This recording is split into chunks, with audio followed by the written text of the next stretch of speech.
Week one of training camp is in the books, and we got winners and losers today. Please hit that like and subscribe, guys. I'll be going to training camp a little bit later on this week. I'll be there on Thursday, and then I'll be there for Friday Night Lights. If you guys are going to be in attendance, please come out, say hello. I'd like to interview a few of the fans and kind of get their ideas and perspective of what they're seeing as well. So please don't be shy. Don't be afraid if you see me out there. Come say hello. But again, please hit that like and subscribe button. You don't want to miss any of the content that I'm going to be putting out this week, or any of the daily segments that I throw out. And we have a Saturday morning live. You don't want to miss any of that. So please make sure you ring that notification bell. With that being said, guys, I'm Daniel J. This is State of the Steelers, and welcome to the Huddle.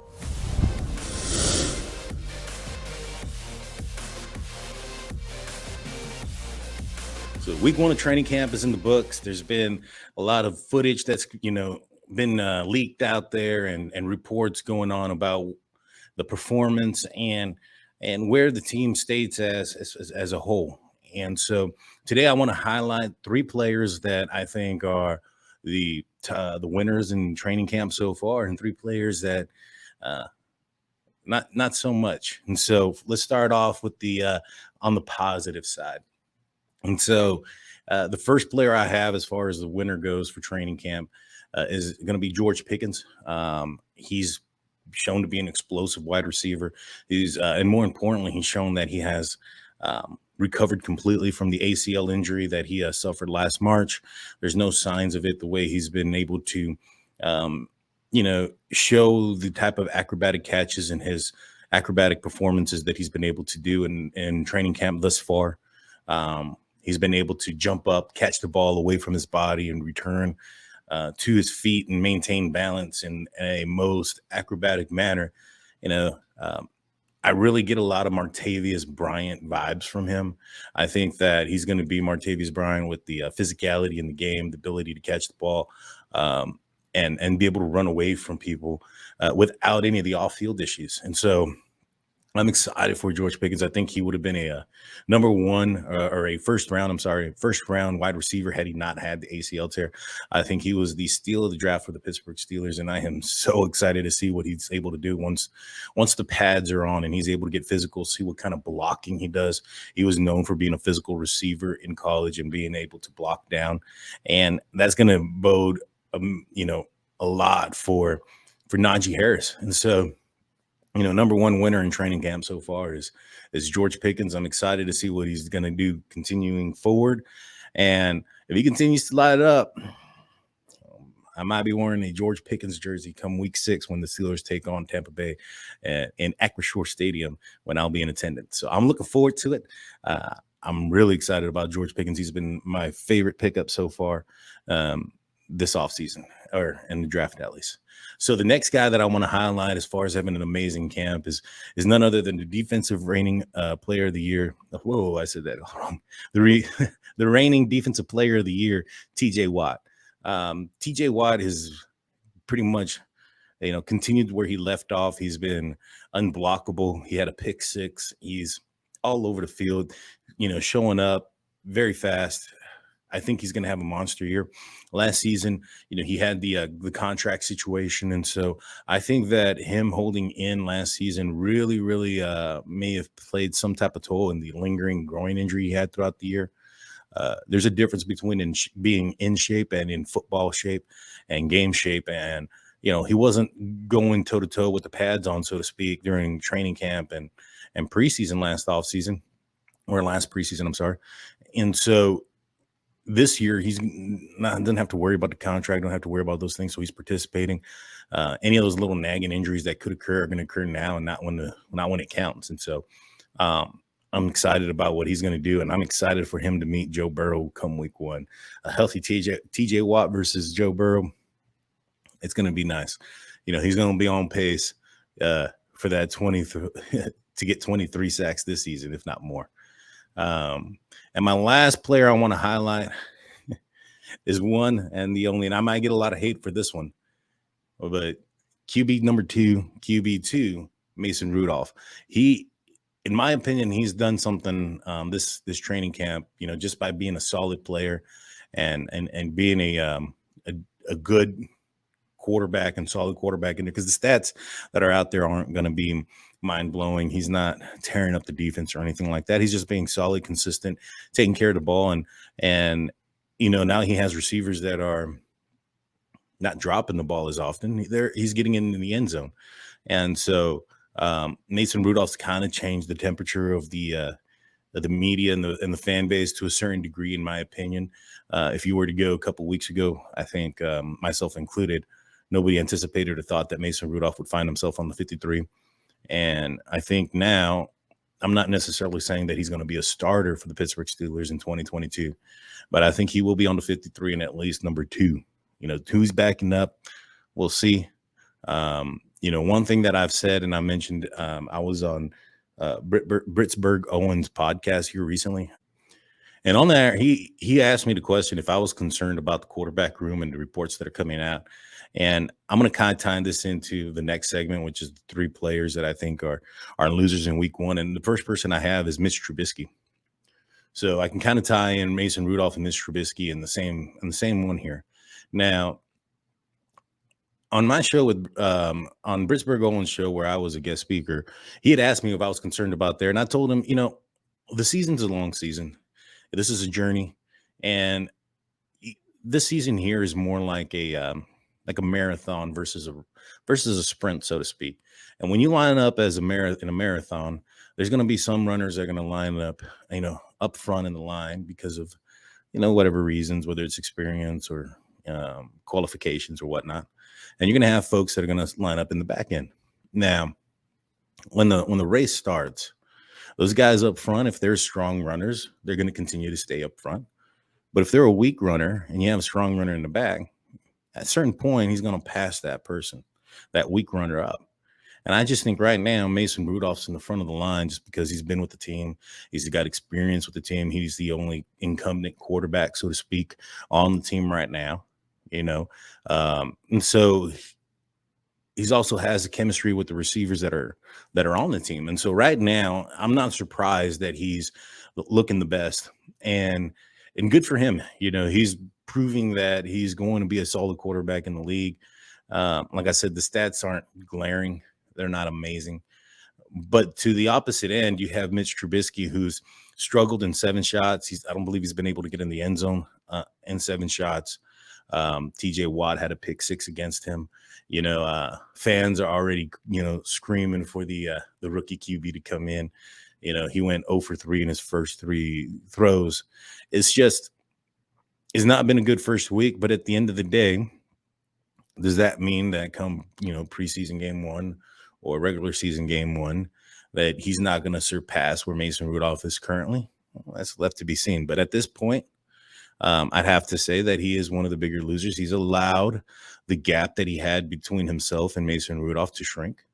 Going into training camp, it was Mitch Trubisky's job to lose, and now there's been some reports that Mason Rudolph is going to have a real opportunity to win this. And so we'll see what happens. It's just starting off. The gun just went off, so to speak, in the marathon. And so there's still a long ways and a lot of race to go to see who's going to be the starting quarterback, come week 1. And, even at that, the season is 17 games long. And so the week 1 starter may not be the starter for the season, or who would be the starter for majority of the season. I still think that leash for whoever is the starter is going to be very short unless it's Kenny Pickett. I think if it's Mitch Trubisky, if it's Mason Rudolph, it's going to be very short, and that leash is going to extend 3 games.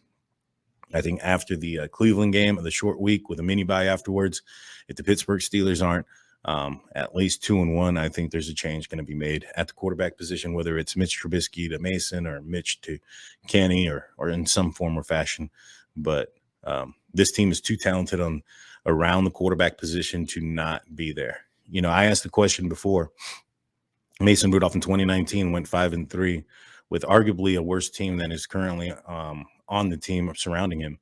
On the outside, he had a injured Juju Smith-Schuster, and he had an injured he had a Moncrief who couldn't catch anything.